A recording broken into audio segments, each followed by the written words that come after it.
नमस्कार विद्यार्थियों, आप सभी का आपके अपने YouTube चैनल आरपीएससी विद नवीन सैनी में स्वागत है। विद्यार्थियों, हम पढ़ रहे थे दुर्ग कंप्लीट हो गए अपने राजस्थान के जो कल्चर वाला पार्ट था उसमें। अब अपना टॉपिक है राजस्थान के लोक वाद्य यंत्र।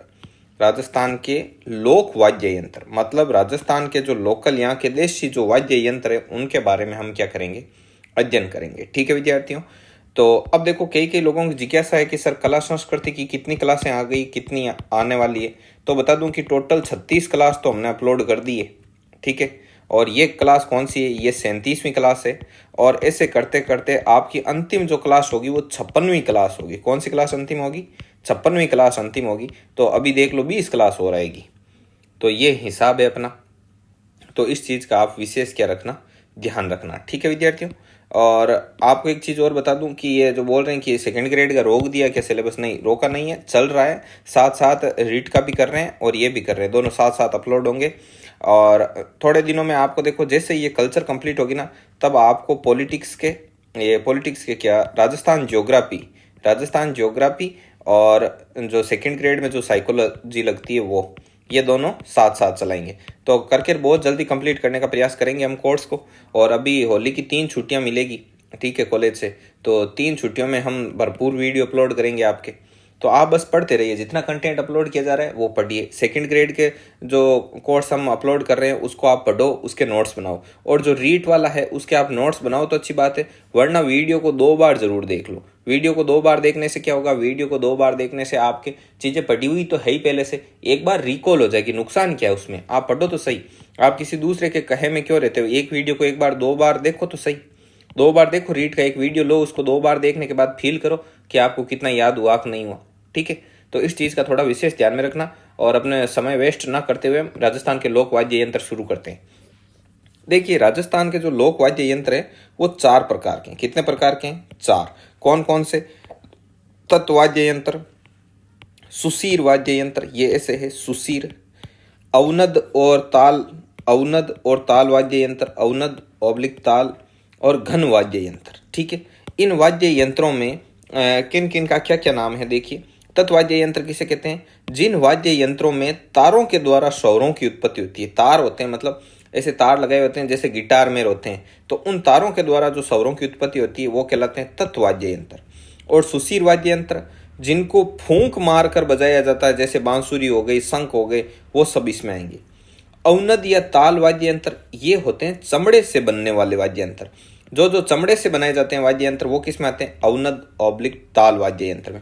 और घन वाद्य यंत्र, जो धातु से निर्मित जो वाद्य यंत्र होते हैं वो क्या कहलाते हैं? घन वाद्य यंत्र कहलाते हैं। ठीक है, तो इनके बारे में हमने अध्ययन कर लिया कि ये 4। अब प्रत्येक को देखेंगे। सबसे पहले है तत्वाद्य यंत्र।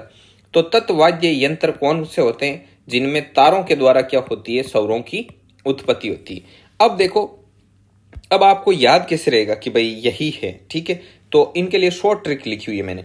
तो शॉर्ट ट्रिक वही है जो मैं ये पिंक कलर में ये घुमा रहा हूं। देखो कि रावण और तारा ने, मतलब रावण नाम का एक आदमी था और तारा उसकी वाइफ थी, उन्होंने जंतर में काम करके, मतलब जंतर जयपुर वाला, वहां काम करके भाप से बनी तंदूर की रोटी खाई। भाई काम किया वहां पे तो भूख लगी, तो उन्होंने भाप से बनी तंदूर की रोटी तंदूर की रोटी खाई। और क्या खाया? रबड़ी खाई।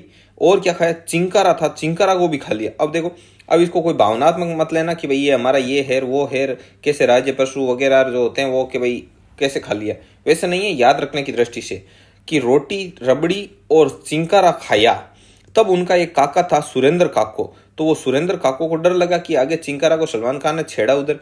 ठीक है, तो उसके गड़बड़ हो गई। अब ये रावण और तारा और खा बैठे, तो सुरेंद्र काको ने सुर में सारंगी बजाई और गुजर गए हो। सुर में सारंगी बजाई, कह रहे तुम ये क्या कर रहे हो, चिंकारा क्यों खा रहे हो? और सुर में सारंगी बजा के गुजर गए हो, मतलब टपक गए हो, गुजर गए हो। मतलब बच्चों को सोच देखा उसने कि इनका क्या होगा, अब इन्होंने चिंकारा को छेड़ लिया, तो इस कारण वो क्या हो गए? एक्सपायर हो गए, टपक गए। ठीक है, अब इसको याद रखने का तरीका। अब देखो इसको याद कैसे रखोगे कि रावण, तो रावण से रावण हता तत्वाद्य यंत्र में आता है। उसके बाद में तारा, तारा से होगा इकतारा। ठीक है, अब देखो जिसके नीचे ये लाइन की हुई है ना, वो है। ठीक है, समझ रहे? लाइन की हुई है, लाइन किसके नीचे? जंतर के नीचे। तो जंतर अपने आप में एक तत्वाद्य यंत्र है। मैं काम करके, काम से क्या है? कमाईचा, ये आपको ऐसे भी लिखा हुआ मिलेगा कहीं पर कमाईचा, और आपको ऐसे भी लिखा हुआ मिल जाएगा कामाईचा, कामाईचा, ऐसे कमाईचा या कामाईचा, ठीक है। और भाप, भाप से होगा आपके भपंग, भाप से क्या होगा, भपंग। भाप से बनी तंदूरी, तो तंदूरी रोटी से क्या हो गया आपका तंदूरा, तंदूरा भी एक क्या है वाद्य यंत्र है, तंदूरी से तंदूरा। रोटी का कुछ नहीं है, रबड़ी के नीचे ऐसे लाइन की है, तो रबड़ी से रबाब और रबाज, ये दो वाद्य यंत्र होते हैं। एक यहाँ लिख देता हूँ, एक है रबाब और एक है रबाज। ये दोनों ही क्या है तत्वाद्य यंत्र है, अर्थात इनमें तारों का प्रयोग होता है। और चिंकारा से, चिंकारा खुद है चिक्कारा, चिक्कारा होता है ऐसे, चिंकारा से चिक्कारा, ध्यान में रखना, चिक्कारा एक वाद्य यंत्र है। खाया तो सुरेंद्र, तो सुरेंद्र से क्या हो गया सुरिंदा, क्या हो गया सुरिंदा, ये सुरिंदा भी ये क्या है वाद्य यंत्र है। और सुर, सुर से हो गया सुरमंडल, सुरमंडल भी ये क्या है वाद्य यंत्र है, सुरमंडल। और सारंगी से, तो ये सारंगी खुद ही अपने आप में एक वाद्य यंत्र है। बजा के गुजर गए, गुजर से होता है गुजरी, गुजरी भी एक क्या है वाद्य यंत्र है, ठीक है। तो ये है आपके याद रखने की क्या है ट्रिक है। तो कैसे ट्रिक को एक बार और पढ़ते हैं, आप 2-3 बार रिपीट करना कि रावण और तारा ने जंतर में काम करके भाप से बनी तंदूरी रोटी, रबड़ी और चिंकारा खाया, तो सुरेंद्र काक को सुर में सारंगी बजा के गुजर गए हो। तो आप इसको 2-3 बार अध्ययन करोगे तो ये आपको आराम से याद हो जाएगी, ठीक है। तो अब इसके साथ तत्वाद्य यंत्र अपने कंप्लीट। अब इनको अलग से और पढ़ेंगे बपंग को, रावण हत्ता को, लेकिन एक बार के भाई तत्वाद्य यंत्र होते कौन कौन से हैं, ठीक है ना। तो 2 क्वेश्चन आएंगे इसमें से वाद्य यंत्र के, ध्यान रखना। पूरे पूरे ये वाद्य यंत्र टॉपिक है ना, इसमें से 2 क्वेश्चन आएंगे और बहुत इजीली 2 वीडियो बनेंगे इस पर, एक अभी बना रहा हूँ, एक और अपलोड करूंगा। 2 वीडियो में ये लोक वाद्य यंत्र कंप्लीट और आपके 2 क्वेश्चन पक्के, ठीक है। तो इसका ध्यान में रखना। तो सबसे पहले तो ये इससे पता चल जाएगा कि तत्वाद्य यंत्र कौन से, फिर हम इनका और वर्णन पढ़ लेंगे। तो अगला है सुशिर वाद्य यंत्र। तो सुशिर वाद्य यंत्र कौन से होते हैं कि जिनमें फूंक मारकर बजाया जाता है, जिनको फूंक मारकर बजाया जाता है, फूंक मारकर बजाया जाता है, वो क्या कहलाते हैं सुशिर वाद्य यंत्र कहलाते हैं, फूंक मारकर बजाया जाता है। तो देखो इसकी 100 ट्रिक है कि आले, आले मतलब जैसे अपन बोलते हैं ना कि जैसे मारवाड़ी में कि ओले, मतलब जैसे अपन अचंबा करते हैं कि ये काम उसने तो ऐसे कर दिया, कि ओले यहाँ कर दियोगे, तो मतलब वैसे याद है 100 ट्रिक है कि आले, जब सितारा ने बेनोई के लिए गली में तुरई का साग बनाया, तो इस कारण नाग ने बांका हो के मूषक और मोर की नाड़ काट दी। तो सबसे पहले तो देखो 100 ट्रिक याद करवाता हूँ, बाद में इनके पढ़ेंगे ये सारे। कि आले अचंबे के साथ कहता है कि जब सितारा, मतलब सितारा नाम की एक लड़की थी, उसने अपने बहनोई के लिए क्या किया, गली में तुरई, तुरई का साग बनाया, तुरई का साग बनाया। तो नाग को आ गया गुस्सा कि गली में मैं घूमता हूँ, ये यहाँ पे साग क्यों बना रही है बहनोई के लिए गली में। तो सांप को गुस्सा आया और उसने बांका होकर, बांका मतलब टेढ़ा होकर, मूसक, मूसक मतलब चूहा ये, और मोर, इन दोनों की क्या काट दी, नाड़ काट दी। अब हम इसको करेंगे याद, भाई इसमें कौन कौन सी चीजें किस किस प्रकार से कनेक्ट है। तो देखो आले, आले से तो है अलगोजा, अलगोजा है वो एक सुशिर वाद्य यंत्र है, मतलब अलगोजा में अपन, अलगोजा है वो एक सुशिर वाद्य यंत्र है, ठीक है। सितारा से है सतारा, और ये सतारा बहुत ही ज्यादा इंपॉर्टेंट है, ध्यान में रखना सतारा का। बेनोई से क्या है, बेनोई से है, बे से तो है बांसुरी, बांसुरी का आपको सबको पता है ही। और जो बहनोई और बेनोई से सेनाई भी ध्यान में रखना, सेनाई भी कहते हैं, सुरनाई भी कहते हैं और हरनाई भी कहते हैं। तो बांसुरी और सेनाई, सुरनाई, हरनाई के लिए गली में, गली, गली से क्या याद रखना बुंगल, बुंगल भी क्या है एक, कलर चेंज करते हैं बुंगल। तो बुंगल भी एक क्या है वाद्य यंत्र है, सुशिर वाद्य यंत्र, फूंक देकर बजाया जाता है। और इसको क्या कहा जाता है, इसको रणभेरी भी कहा जाता है। क्या कहा जाता है, रणभेरी, रणभेरी, ठीक है। अब देखो, अब इसके आगे की बात करते हैं। अब इसके आगे तुरई। तो तुरई अपने आप में देखो, जिसके नीचे लाइन है ना, उस लाइन का सबका मीनिंग है। अब देखो जैसे ये तुरई के नीचे लाइन खींची हुई, मतलब तुरई अपने आप में ही एक, तुरई क्या होता है, एक वाद्य यंत्र होता है जिसमें फूंक मार के बजाया जाता है। उसके बाद में आया साग। तो साग से ध्यान में रखना, साग नाम की, साग से 2 हैं, एक सिंगा और सिंगी। ये क्या है, ये सुशिर वाद्य यंत्र है, सिंगा और सिंगी, इनका ध्यान में रखना।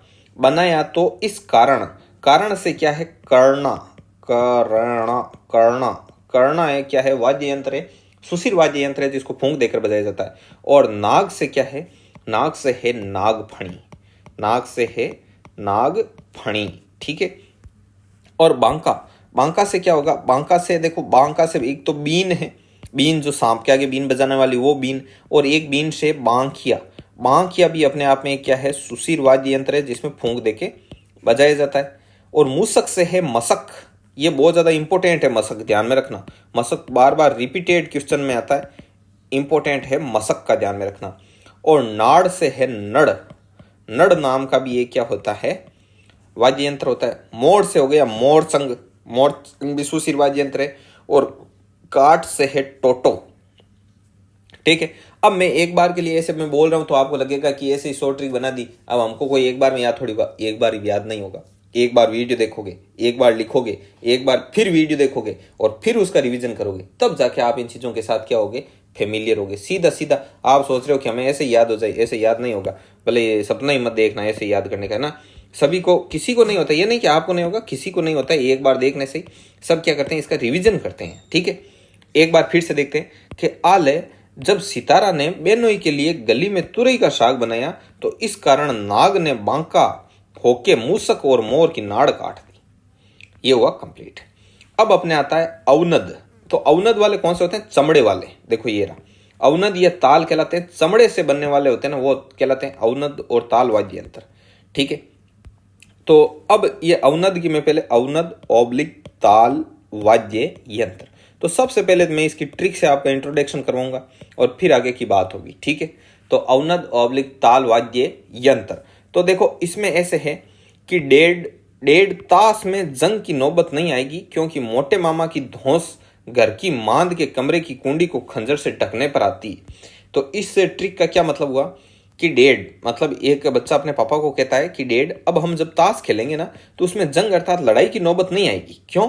क्योंकि लड़ाई होती है मोटे मामा की वजह से, मोटे मामा आते हैं और धौंस जमाते हैं। तो उन्होंने कहा कि डेढ़, अब ताश में जंग की नौबत नहीं आएगी, क्योंकि जो मोटे मामा की धौंस है ना वो घर की मांद, मांद मतलब गुफा सा, मतलब जो सबसे लास्ट का कमरा होता है ना, वैसे तो घर की मांद के जो कमरा है, सबसे लास्ट का कमरा है, उसकी कुंडी को खंजर से ढकने पर ही उनको क्या आती है, धौंस आती है। समझ में आई बात? कमरे की कुंडी को खंजर से जब ढक देते ना तब उनको क्या आती है, धौंस आती है। समझे आप बात? जैसे ये घर है, ये घर की मांद में एक कमरा बना हुआ है और इसके अंदर घुस के और अंदर से कुंडी लगा देते हैं ना वो खंजर से, फिर इस रूम के अंदर वो अपनी धौंस दिखाते हैं। और ताश खेलने के लिए आना पड़ेगा उनको बाहर, और बाहर वो अपनी धौंस दिखा नहीं सकते। तो डेढ़, अब ताश में जंग की नौबत नहीं आएगी, क्योंकि मोटे मामा की धौंस है वो घर की मांद के कमरे की कुंडी को खंजर से ढकने पर ही आती है। और ताश खेलने के लिए आना पड़ेगा मांद से बाहर, तो कुंडी, खंजर, मांद सब अंदर ही रह जाएंगे और फिर यहाँ पर इनकी धौंस काम नहीं करेगी। ठीक है, तो ये है। अब इसको एक एक को देखते हैं कैसे कि डेढ़, अब इस डेढ़ से क्या है, डेढ़ से है डफ, डमरू और डेरू, डफ, डमरू और डेरू, ये आते हैं सारे।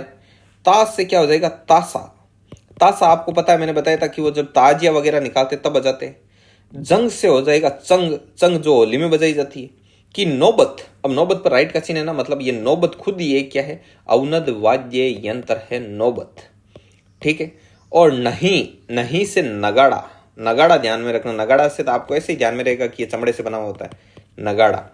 क्योंकि मोटे, मोटे से देखो, मोटे से एक तो माठ नाम का होता है, एक तो माठ नाम का क्या होता है, ये ध्यान में रखना, माठ, एक सेकेंड, माठ है, एक तो माठ खुद ही एक वाद्य यंत्र है माठ, और एक होते हैं पाबूजी के माटे, पाबूजी के माटे, ये आप अपने आप में एक अलग ही वाद्य यंत्र है। तो ये मोटे से याद रह जाएगा, मोटे मामा से, पाबूजी के माटे और माठ।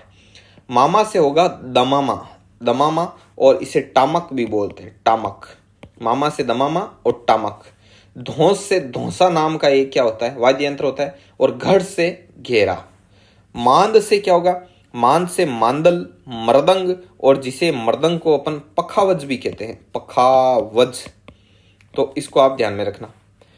तो कमरे, कमरे से कमरे की कुंडी को, तो कुंडी अपने आप में एक वाद्य यंत्र है। और कमरे से कमर, कमर नाम का एक वाद्य यंत्र होता है, तो ये ध्यान में रह जाएगा। और खंजर, खंजर से एक खंजरी नाम का वाद्य यंत्र होता है। और ढकने, ढकने से हो जाएगा ढोल, ढाक, ढोलक, तो ये ढकने पर आती है। तो ढे से क्या हो जाएगा, ढोल, ढाक, ढोलक। तो ऐसे आपको याद रखना है। एक बार के लिए इस ट्रिक को हम वापस रिकॉल करते हैं कि डेढ़ डेढ़ तास में जंग की नौबत नहीं आएगी, क्योंकि मोटे मामा की धौंस घर की मांद के कमरे की कुंडी को खंजर से ढकने पर ही आती है। अब इसके आगे आते हैं घन वाद्य यंत्र। घन वाद्य यंत्र कौन से होते हैं? घन वाद्य यंत्र वो होते हैं जो कि धातु से आते हैं, ठीक है, मतलब धातु से जुड़े होते हैं। जैसे ये धातु से निर्मित जो भी वाद्य यंत्र है ना, जैसे अपने घंटे वगैरह होते हैं मंदिरों में, ये धातु से बने होते हैं, तो ये घन वाद्य यंत्र में आते हैं। तो धातु से बने वाद्य यंत्र, धातु से बने वाद्य यंत्र किस में आते हैं? आपके घन वाद्य यंत्र में। तो घन से ध्यान में रखना, घंटा और घुंघरू, तो घुंघरू भी धातु से बना हुआ है और घंटा भी धातु से बना हुआ है। अब देखो, अब इसको कैसे याद करेंगे? इस ट्रिक के लिए देखो छोटा सा मैंने बनाया है एक, देखना आप इसको, कि झालर जीरे की टोकरी को भर ले जाने के लिए रेलियों में जोली लिए खड़ा है। अब देखो इसका मैं पहले कहानी बता देता हूं क्या है। कहानी ऐसे, मतलब ट्रिक आपकी कनेक्ट रहेगी। जैसे नेता लोग होते हैं, नेता लोग क्या करते हैं? नेता लोग करते हैं रैली। अब रैली में जनता को लुभाने के लिए क्या करेंगे? वहां पर बिस्किट बांटेंगे। क्या बांटे? कि भाई बिस्किट बिस्किट नाश्ता ऐसा देंगे, ऐसा पहले ही प्रचार कर देते बहुत बड़ा कि स्वरुचि भोज है, ये है वो है। बाद में जाओगे तो आपको कुछ नहीं मिलेगा, हो सकता है ज्यादा से ज्यादा आपको पानी की बोतल ही ना मिले, मतलब बिस्किट बस इतना ही, या बिस्किट और पानी की छोटी सी बोतल ऐसा कुछ देते हैं। तो अब उस बिस्किट के लिए यार देख लेना इतनी भीड़ मिलेगी आपको कि नेताजी आएंगे जाएंगे, नाश्ता करके आ जाते हैं, चलो और मैं जा रहा हूँ और वो भी जा रहा है, तुम भी चलो, और घर से एक निकलेगा साथ में 10 लेके जाएगा, तो वहां पर भीड़ इकट्ठी हो जाती, ठीक है। और अब नेता क्या देते हैं? नेता तो बस वो जीतते ही इनको मारेंगे लात, सीधी सी बात है। तो अब क्या होते हैं? तो जो ये जाने वाले भीड़ में जाने वाले लोग क्या है? बेवकूफ ही तो हैं। अरे बेवकूफ नहीं है तो और क्या है, ठीक है, तो बेवकूफ ही है। तो बेवकूफ को अपने देशी भाषा में बोलते हैं झालर, ठीक है, कि ये तो काटी गई है, झालर है। तो अब जो झालर है ना वो क्या है? अब झालर को ये पता नहीं कि वहां पे सिर्फ बिस्किट ही मिलने वाले हैं और कुछ नहीं है। झालर ने सोचा, झालर जीरे की टोकरी को भरकर ले जाने के लिए, कि उसे लगा कि हम वहां जाएंगे बिस्किट क्या, वहां पर तो जीरा बांटेंगे, जीरा बहुत महंगा है, अच्छे खासे भाव है, और अपन वहां से जीरे की टोकरी भर के लेके आएंगे, क्योंकि झालर है ना, पता तो कुछ है नहीं। तो झालर जीरे की टोकरी को भरकर ले जाने के लिए रैलियों में, नेताजी की रैलियों में जोली लिए खड़ा है। समझ में आई बात? अब इसका कैसे याद रखोगे? तो पहले बार ट्रिक तो याद हो जाएगी आपको। अब इसका के कौन कौन सा है? तो झालर से है झांझ, झालर से क्या है? झालर से है आपका झांझ है, झांझ। जीरे से क्या है? जीरे से है आपका मंजीरा, ठीक है। और टोकरी से क्या है? टोकरी से टिकोरी। भर से है भरनी, भरनी अपने आप में एक वाद्य यंत्र है। ले जाने से होगा लेजिम, लेजिम नाम का भी अपने आप में एक क्या है? वाद्य यंत्र है, घन वाद्य यंत्र। रेलियो, रेलियो से होगा गुरालियो, गुरालियो, गुरालियो अपने आप में एक क्या है? वाद्य यंत्र है। झोली से हो जाएगा रमझोल, ठीक है, रमझोल तो आपने रात्रि जागरण वगैरह में कई जगह देखी होगी, रमझोल। और के लिए खड़ा है, खड़ा से हो जाएगा खड़ताल, और करताल भी बोलते हैं, कई जगह बोलते हैं खड़ताल करताल, ये ध्यान में रखना।